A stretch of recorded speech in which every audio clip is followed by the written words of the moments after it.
Assalamualaikum warahmatullahi wabarakatuh. Selamat pagi, siang, sore, malam. Welcome back to my channel. Semoga teman-teman semua dalam keadaan baik-baik saja dan sehat selalu. Amin. Nah, saat ini kita akan mulai ngevlog lagi. Sudah sekian lama kita nggak bikin konten atau bikin video. Hari ini kita akan bahas tentang bagaimana cara menjadi seorang yang berbeda dan membuat how to be a great leader atau cara menjadi seorang pemimpin. Oke, silakan lihat sampai habis video ini.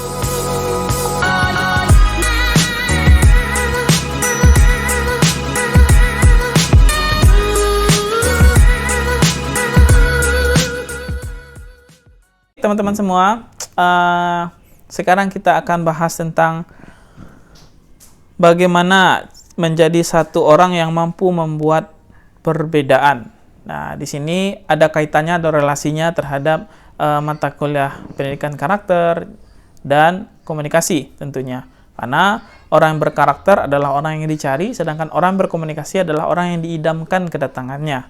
Nah, di sini saya sudah punya satu buku panduan, buku acuan, jadi saya membahas buku ini juga. Bukunya ada di sini.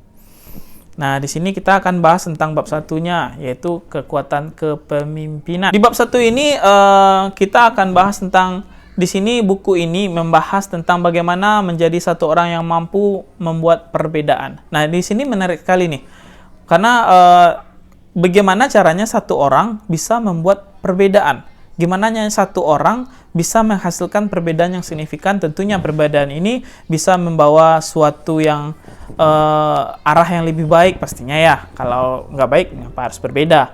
Nah, di sini buku ini dibuat oleh Majen Purnawirawan Angkatan Udara Amerika Serikat. Namanya adalah William A. Cohen PhD. Nah, di sini dia membahas bagaimana caranya menjadi seorang yang berbeda atau membawa perbedaan itu ke dalam organisasi. Ini adalah kisah hidupnya dia yang dia bahas ini. Jadi buku ini sangat bagus juga untuk kita baca-baca sebelum kita menjadi pemimpin itu, bagaimana yang harusnya kita punya. Nah, di sini dia membahas seperti ini nih. Karena dia adalah seorang purnawirawan TNI Angkatan Udara, berarti pembawaannya dia seperti tegas dan sebagainya, itu wajar ya kalau di dunia militer. Nah, ini bisa kita adaptasi maksudnya kepada kehidupan kita yang lain. Contoh, kalau kita mau jadi seorang yang bagian kemanusiaan harus bagaimana, kalau seperti ini harus bagaimana. Jadi nggak semuanya harus tegas dan keras seperti orang militer tuh, nggak. Tergantung dari situasi dan kondisi yang kita hadapi di lapangan nanti atau tempat kita akan bekerja nanti. Nah, di sini kebetulan contohnya itu dia adalah seorang yang tentara angkatan udara. Jadi kita akan bahas yang dia tulis dulu ya. Nanti kita akan bahas, kita akan kupas intisari dari bab yang satu ini atau subtema yang ini. Nah, di sini dia adalah menceritakan nih, sebagai letnan angkatan udara, dia yang usia masih belia, saya tergabung dalam komunitas atau divisi namanya Bomb Wings, yaitu kesatuan bom ke-11 di Pangkalan Angkatan Udara Altus, Oklahoma. Dalam tema ini saya akan bahas secara garis besarnya seperti ini. Dia menceritakan di sini kehidupannya dia. Nah, kehidupannya dia ini adalah dia tergabung kepada satu komunitas atau satu kesatuan atau satu divisi pembom, tukang bom. Jadi dia pesawat udara yang bagian ngebom-bom. Nah, gitu. Jadi dari sini kebetulan dia pangkatnya sudah letnan. Dia mempunyai kedudukan yang cukup bagus, di usianya masih bagus, dan semua divisinya itu bagus-bagus semua, anggota divisinya bagus. Ini terbukti dia menjadi urutan yang ketiga dalam uji tes kelayakan atau assessment atau assignment di angkatan udara tersebut. Jadi angkatan udara itu tiap sekian semester mungkin ya. Di sini dia tidak jelaskan, tapi setiap 6 bulan dia akan uji kelayakan, teori, praktek dan sebagainya. Dan kesatuannya si anggap aja namanya si Om ini. Jadi kesatuan si Om ini adalah kesatuan yang terbaik nomor 3. Jadi 3 besar yang terbaik. Jadi selalu uji kompetensinya bagus, kemudian sebagainya bagus. Tetapi setelah sekian lama seperti itu mulai meredup ke bawah. Jadi trennya mulai turun. Jadi yang dulunya bagus nomor 3 terbagus di Angkatan Udara Amerika Serikat, sekarang sudah mulai turun. Jadi uji praktek kelayakan bom juga nggak tepat sasaran, kompetensi juga nggak bagus, dan sebagainya. Nah, di sini kita melihat karena tidak adanya visi dan misi lagi, karena dia sudah merasa terbaik, jadi tidak ada lagi kegunaannya, ngomong apa lagi, dia sudah bingung gitu. Nah, di sini mulailah turun divisi tersebut dari yang 3 besar turun, akhirnya paling bawah. Nah, setelah paling bawah, tentunya ada pimpinan baru yang akan dipindahkan ke situ untuk memperbaiki citra dari divisi tersebut. Di suatu hari sebelum si bosnya datang ini, si Om tadi dapat telepon, karena si Om itu adalah orang yang lumayan tinggi jabatannya dalam satu divisi.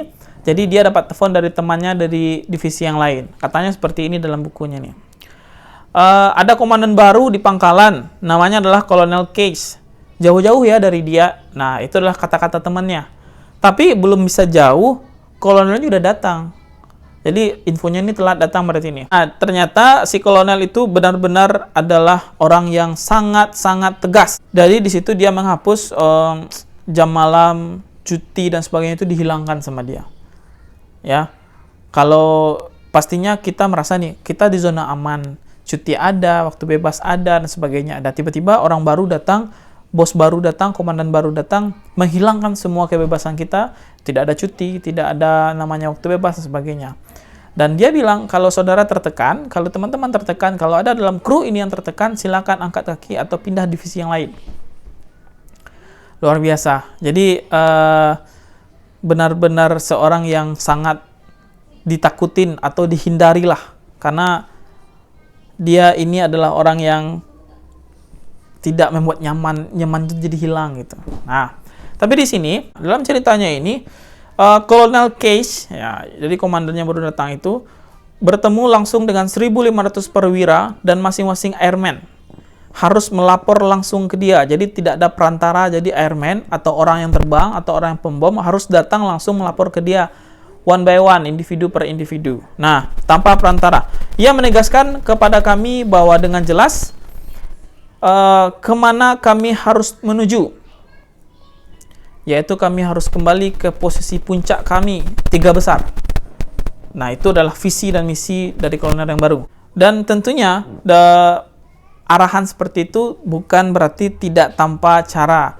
Kolonel juga memberikan caranya atau trik-triknya untuk membantu para perwiranya untuk kembali ke posisi teratas. Ia mengatakan bahwa ia akan memberi arahan singkat di setiap misi yang akan dihadapi di bawah tanggung jawab dia. Jadi setiap misi dia akan memberikan arahan dulu, karena misi itu adalah tanggung jawabnya dia juga. Nah, jadi dia adalah pemimpin yang enggak meninggalkan tanggung jawabnya dia, karena dia tahu anggota bawahannya dia adalah tanggung jawabnya dia. Kemudian sebelum kami dapat izin terbang untuk misi tersebut, para pilot harus tahu dan paham mengenai target. Sebanyak informasi yang diketahui oleh para pembom dan navigator, pembom dan navigator juga harus dapat menjadi nyawa kedua bagi pilot mereka. Nah, jadi sekarang tukang bom dan navigator adalah orang bukan yang bebannya hanya menentukan arahan sebagainya, tapi adalah nyawa kedua dari seorang pilot. Oke. Jadi tambahan tugas. Jika Anda ingin dimutasi keluar dari kesatuan, Kolonel Case pasti akan memberikannya. Jadi kalau mau keluar dari kesatuan, boleh silakan, saya permudah. Jika bertahan di dalam pesawat, Anda akan habis-habisan atau memanaskan pantat Anda di atasnya. Dan kondisi ini kami hadapi ketika dalam masa damai. Ini alias bukan dalam sedang keadaan perang. Jadi benar-benar harus diporsir duduk di atas pesawat, latihan demi latihan lebih banyak daripada waktu senggang atau waktu bebasnya. Padahal ini keadaan damai loh, bukan keadaan perang. Jadi benar-benar zona amannya jadi hilang. Zona nyaman juga nggak ada. Awalnya kami semua memang membenci Case. Jadi semua perwiranya itu membenci kolonel yang baru. Termasuk para istri ataupun kekasih step awak juga membencinya. Jadi bukan hanya perwiranya saja, tapi sekeluarga perwira juga benci sama dia. Ya. Istrinya benci, istrinya perwira itu benci, kemudian perwira yang masih bujang, yang punya kekasih juga benci nih sama kolonel baru. Kenapa? Karena waktunya untuk keluarga jadi hilang. Jadi memang harus back to the work, kembali ke pekerjaannya lagi. Mereka yang tersakiti pasti sangat membenci Case. Bahkan beberapa di antaranya memutuskan untuk keluar dan pensiun dini dari Angkatan Udara. Bahkan saking pressure-nya itu tidak tahan-tahan, beberapa sudah ada yang udara. Nah, ini adalah berarti kondisinya sangat-sangat menakutkan. Namun belakangan kemudian, kerja keras kami mulai menampakkan hasil. Bom-bom yang kami jatuhkan tepat sasaran. Kami juga melakukan lepas landas tepat pada waktu yang seharusnya. Kru darat dan personel pemeliharaan mampu merawat pesawat dengan baik, sehingga kami bisa terbang lebih baik ketimbang masa sebelumnya. Nah, mulai ada perubahan. Jadi, hal-hal yang tidak nyaman tersebut mulai ada perubahan. Perubahannya tentu yang akan lebih baik. Kami bekerja sama sebagai tim dan kami bekerja sangat baik. Nah, beberapa bulan setelah kedatangan kolonel yang baru ini yang bernama Case, kami memperoleh ORI kejutan. ORI ini adalah assignment atau assessment atau ujian ulangan. Ya. Jadi dia memperoleh hasil ujian ulangan. Tidak saja lulus. Kami juga berhasil meraih skor tertinggi dibandingkan dari yang pernah kami peroleh. Jadi kalau dulu dia cuma dapat 3 besar, sekarang yang paling pertama atau yang paling besar atau yang paling bagus nomor 1. Kami menduduki peringkat pertama. Jadi luar biasa, hasil dari yang di pressure tadi menghasilkan sebuah hadiah yang sangat indah, yaitu terpuruknya itu kembali lagi ke posisi puncak, yaitu posisi pertama. Sungguh hal yang aneh mulai terjadi. Kami mulai merasakan kebanggaan dalam diri kami, sehingga sekaligus pada Kolonel Case sebagai komandan kami. Rasa benci kami kepadanya berubah menjadi rasa hormat. Saat Kolonel Case harus meninggalkan Bob's Wing atau kelompoknya itu atau komunitas atau divisinya itu namanya Bob's Wings, lantaran dipromosikan menjadi brigadir jenderal, kami benar-benar merasa kehilangan. Semenjak itu rasa hormat kami berubah menjadi sesuatu yang lebih mirip dengan perasaan cinta. Hormat maksudnya di sini. Cinta itu bukan kekasih ya, tapi cinta. Kolonel Case akhirnya menyandang pangkat letnan jenderal berbintang 3. Sayangnya Kolonel meninggal dunia pada usia yang begitu dini. Saya sangat yakin apabila beliau masih hidup, beliau akan meraih jenderal bintang 4. Nah, di sini juga dijelaskan di bawahnya adalah setegas-tegasnya kolonel tersebut dia tetap memanusiakan manusia.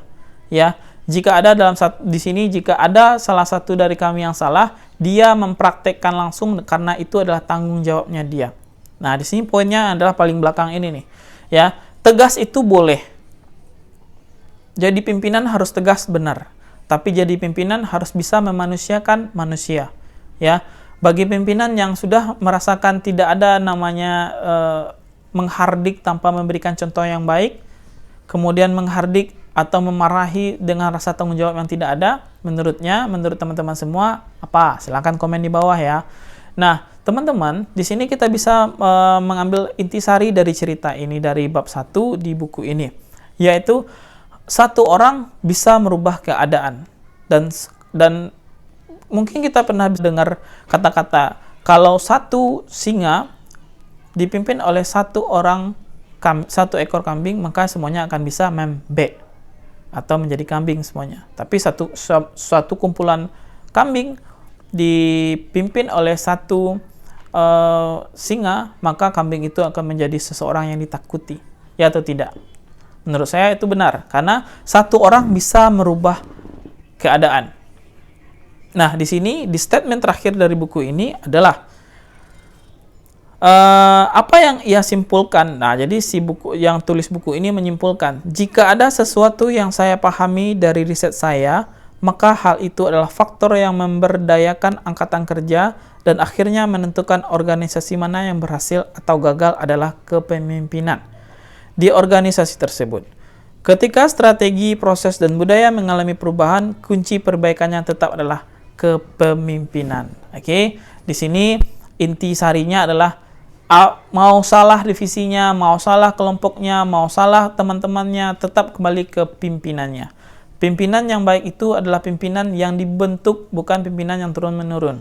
Oke, pimpinan yang dibentuk itu adalah pimpinan yang diharapkan, dan pimpinan itu bos dengan leader itu berbeda. Kalau bos cukup menjadi orang yang bisa hanya mengatur tanpa ada rasa beban atau tanggung jawab di dalamnya.